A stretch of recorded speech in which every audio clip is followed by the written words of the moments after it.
Ghouls and Ghouls. My name is Ashley, and this week I watched episodes 8 and 9 of What We Do in the Shadows. Finally, this show took care of the Jerry problem.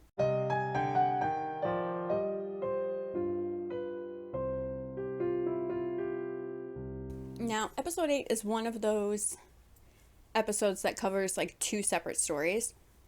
One is Laszlo and Nandor taking personal offense to a TV show filming in front of their house. And the other is Colin and Nadja going to Colin's friend's house, pretending to be together and ending up in a very weird situation. Now, the show filming in front of the house is some sort of crime show, Law and Order CSI type thing, that apparently Guillermo is like a super fanboy of, to the point where he writes fanzines.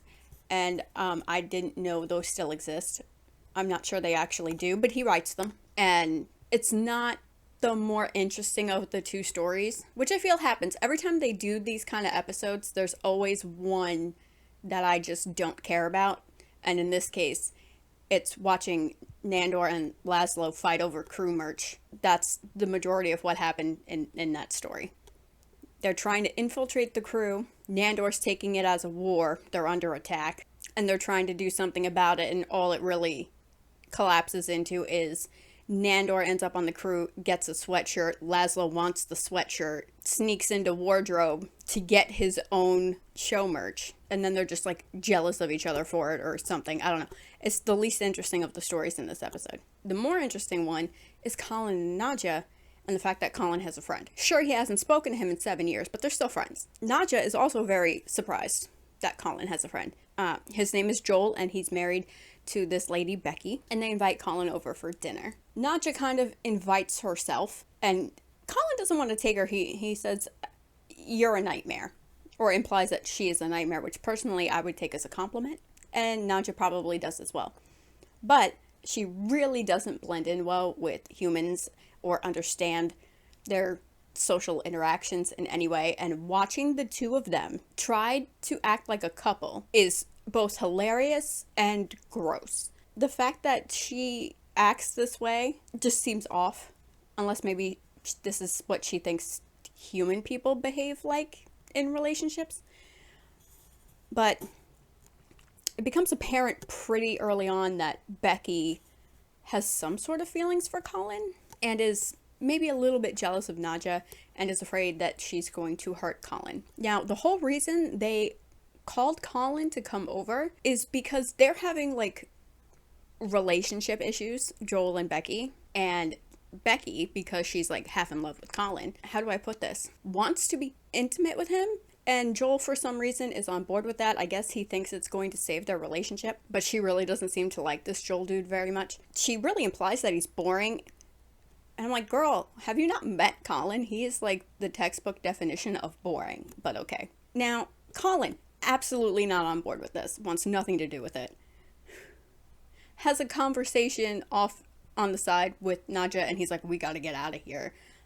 This is too weird. So do I think we'll see any more of that? Probably not, because Colin was absolutely not on board with it. And Nadja has this theory that this came about because humans just repress themselves. And, you know, maybe she's right. But these two story episodes, to me, never my favorite. And these two don't really tie into like the two stories we've had like overarching the entire season, which is Guillermo and that job he shouldn't have, and Jerry. But episode 9 does deal with Jerry. If you don't know, I don't like Jerry. He is my least favorite character on the show, but that situation gets taken care of. Now, episode 9 is all about the Baron. He's getting this Lifetime Achievement Award. Everyone gets to go except Guillermo, because Guillermo rejected his vampire-ness and has gone back to being a human. But everybody else gets to go, including Laszlo's monster, because he's family. When they arrive at this place, warehouse-looking place, they run into the guide, and she says, oh yeah, Jerry planned this whole thing, which immediately made me suspicious. And it turns out this whole thing was a ruse so he could confront the Baron in front of everybody about why they still haven't conquered the world. And Nadja doesn't really like this, so she gets up on stage and starts confronting Jerry about how rude and disrespectful he is and how can you do this to the Baron and all this and that. And he kind of like comes sort of aggressively at her, which triggers the monster, who climbs up on stage and just takes out Jerry. Just grabs him by the head and just gone. Which freaked out all of the other vampires. And now they want revenge. The whole time this is going on, Guillermo's hanging out with his cousin Miguel. They go to the batting cages, a place where Guillermo is very much not comfortable being. And while he's there, he gets a call from Colin saying, hey, the other vampires are hunting us down and we're gonna die. Why they're so focused on avenging Jerry, I don't understand. He had been asleep for so long. I don't understand why any of them care so much. Like, I don't think he's made that close of friends with everybody. And let me tell you, there are a lot of vampires. There are vampires from all over. Like, some of them are like Little League vampires and Catholic schoolgirl vampires. Like, what do they care about Jerry? Is it just like a solidarity thing? A monster took out our own. The monster belongs to these vampires, so now we have to avenge him. Maybe that's what it is. But Colin calls Guillermo, drops him his location, and he's like, all right, I'm going to come find you. Well, Cousin Miguel's not happy about it. Because every time there's a family thing, you have an emergency or you're working or it's always something and you can't be here with us. So he explains, hey, my friends are in danger and I need to go. He even questions him, Miguel, and it's like, do your friends even exist?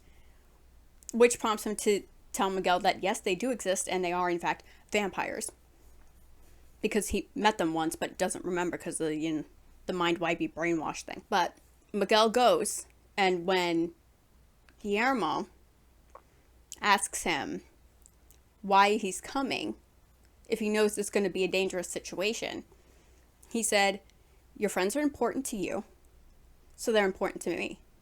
We're family, so if someone's attacking them, they're attacking you, which means they're attacking the family. And I thought that was very sweet. Even though, like, they haven't seen each other very often, he still cares enough about Guillermo to help him out with a dangerous situation, which is very nice. While on the run, hiding in a cemetery, the guide and Nandor, because apparently she's been roped in with their group too, even though she probably showed up with Jerry. They watch Laszlo and Nadja have a conversation because she's still upset that he feels that she can't protect herself or do anything on her own. And he explains, no, the monster reacted the way he did to protect you, not because I don't think you're capable of protecting yourself or being able to live without me, but because I can't live without you, so I need to know that you're safe. Which again is very sweet. We're getting very emotional and very sweet on this show. And that prompts Nandor to start talking about his love life with the guide and how he's been looking for love for so long,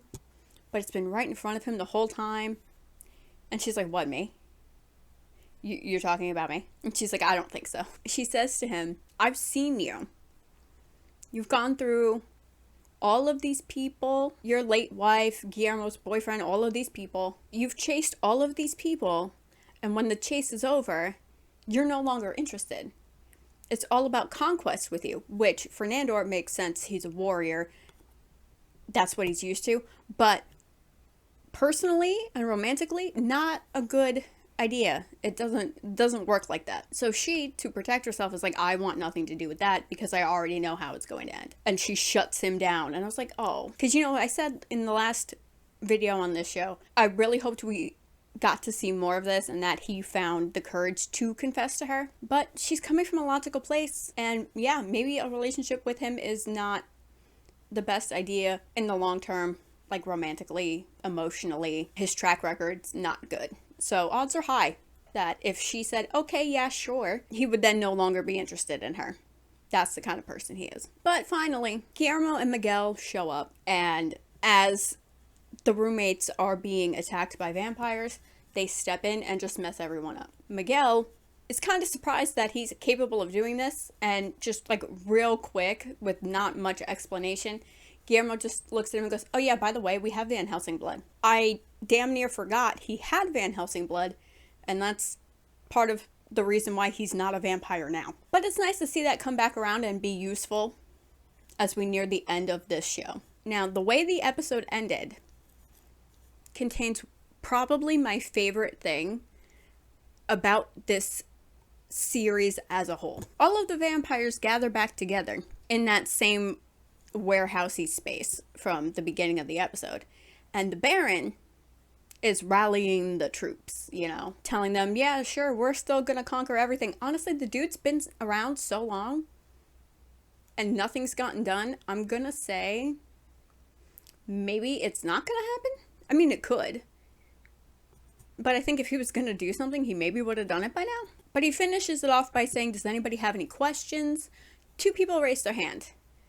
The first one he picks gets his head snatched by the monster, and the second one puts his hand down, and I'm looking at him. And I'm thinking, why does that look like Eric from True Blood? Because it is. I actually paid attention to the credits, and it does say Alexander Skarsgård. His hair was dark, which is why I was a little bit unsure, but he was dressed like Eric. I don't know if he's meant to be Eric, but the outfit was giving Eric, and he was playing a vampire.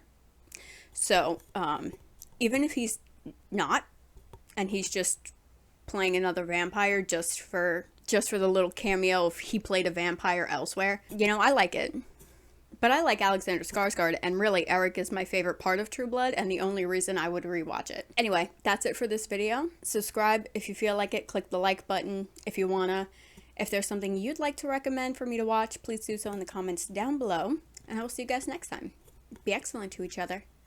Bye.